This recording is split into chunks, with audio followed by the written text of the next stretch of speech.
Nakita ko yung kaaway ko kahapon, sinampal ko ng pera. Ganyan gumawa ng ads na nagge-generate ng sales. Huwag mo sabihin, ipakita mo. Parang linya lang sa teleserye, no?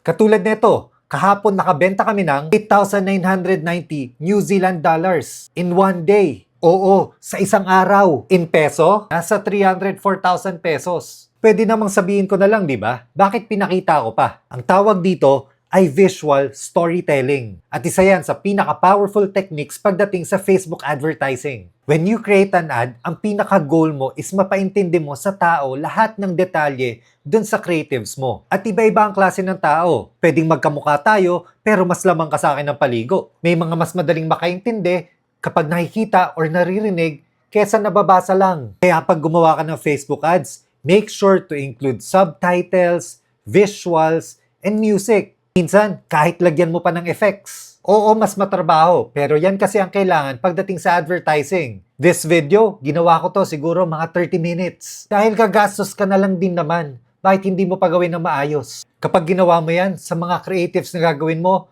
baka araw-araw mag-feeling Pasko.